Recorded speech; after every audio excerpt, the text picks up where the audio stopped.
Chris Landry, segment 2 on a Monday. All right, Chris, big game this week, as they always are. Chris, you look at this week obviously being, I guess, as it should be, way more than any other week in the National Football League, way more fanfare. It's way more about the parties and the interaction and the stuff that goes on wherever this game is hosted, to all the stuff that goes on Sunday, from concerts to this and that and the other.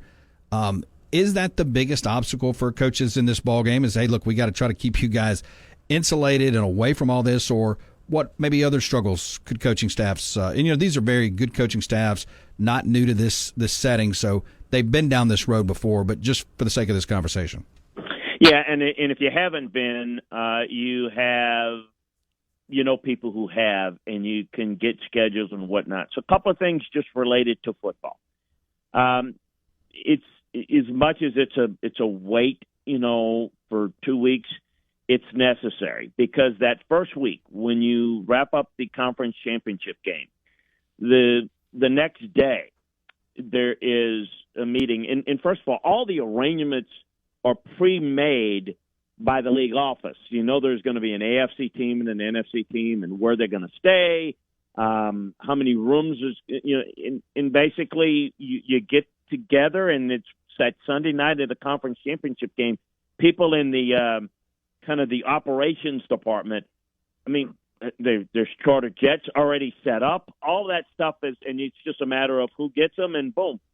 How many Super Bowl tickets you get and all of that. Players take care of that with their wives, family, mom, dad, whatever handles that. You get that out of the way. You try to get it done by the Monday, if not by noon on Tuesday of last week. And then you tell them you're out of the ticket business. You have somebody else. So when Uncle Joe calls and he wants to, there's who can go and who you got, the cost, let somebody else handle that. And what you do football-wise is you put your game plan in as coaches the week before you get to the site. The players will start to work by the end of the week. And what you don't want to do, just like in the regular season when you've got a bye week, an open date, you don't want to begin putting in your game plan last week, because you get a little stale. So you introduce it like you do in a normal week. But as coaches, you got more time to even get more film work done and add some new wrinkles, and you allow for the time a little bit, again, before you leave for the site, and then once you get there to kind of polish up the game plan. But it is different. Once you get there, you have a couple of functions that you take part in as a family, because usually everybody brings in everybody in the organization can get to go. So the league has things for the teams participating with their families, players, and not only players and coaches, but administrators at work in their families. So everybody gets to go, and it's a chance to go and kind of celebrate. But the players, there's a certain amount of time they have with their kids and their wives, and then when you basically put on lockdown on Friday, where you go to a different hotel than the rest of the people in your organization, you go to a different hotel about 20 miles away, wherever, depending on, and you make it more like the night before or 2 nights before the game. So I think the key is to make it as normal as possible. It's crazy. Media days ridiculous.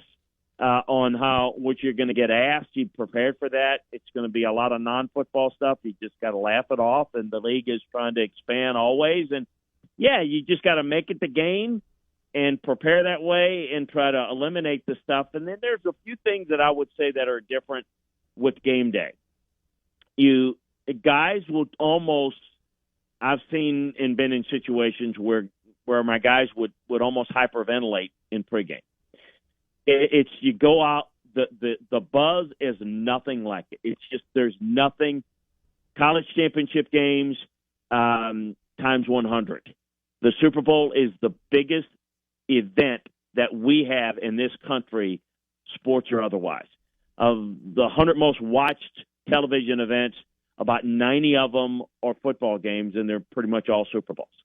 It is unique. So guys will hyperventilate. So you got to get them to kind of calm down and pace themselves. The other thing is you have a completely different set of uniforms. When you come in at halftime, you want to completely redress players because you're going to be – the halftime is longer than any other halftime. So you got to basically you feed them with orange slices and stuff, which you do normally, but you have maybe a little bit more that they can eat, and redress and dry off. And those are little things that are important, but just the magnitude. Think about this for a second.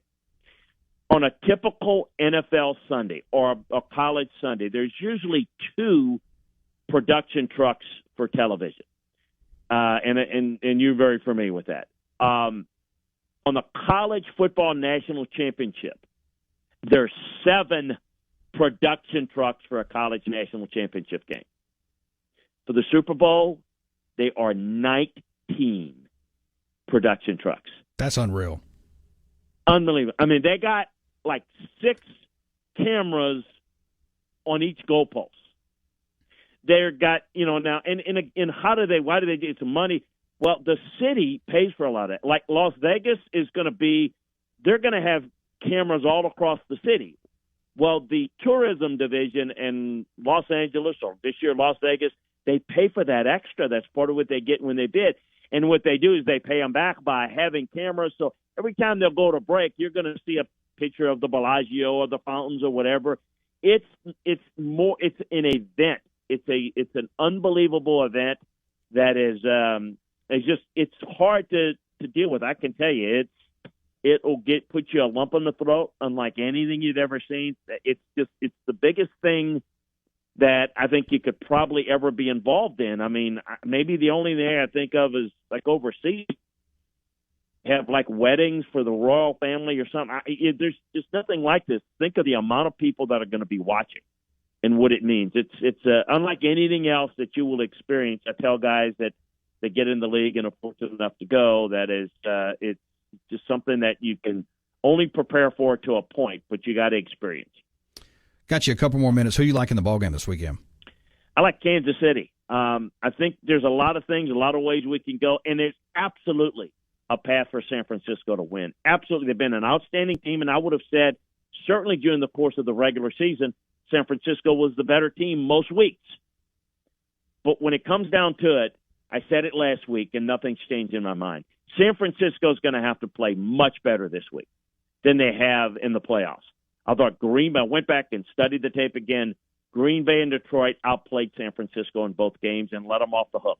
They're going to have to play lots better. And they can play lots better, and they can win this game. The best quarterback is at Kansas City. The most experienced coach is at Kansas City, and I bet a coach as good as Kyle is. And the best defense is, I think, in Kansas City. At least it's the best defense that's playing right now. Look, I think San Francisco's getting a lot of play. They're favorites in this game by 2.5. And look, I understand why a lot of people like them. But when you study them, I just will say this. I hope they play better than they have, because if they play like they did, then Kansas City's going to win. I think this game's going to be close. But if they play like they did against Green Bay and Detroit, it won't be as close as I'm hoping it's going to be. But I think the Niners can win this. I do. I think that they're a really good team. But that defensive line has been a disappointment.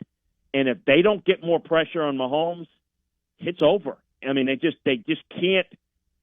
Chase Young has been a major disappointment, but they've not gotten good enough play at this point. So I like Kansas City. Going up against Mahomes is a challenge, and I think that's going to be tough. But who knows? I've been wrong on a couple of these playoff games, so it could go the other way. I'm hoping for a good one, obviously. Chris Landry on your radio, Monday edition of the program, every Monday, 4 to 4:30. Chris, I appreciate you this week. Enjoy the game this coming up weekend. We'll recap it on Monday. Hey, thanks a bunch. Appreciate you having me. Take care.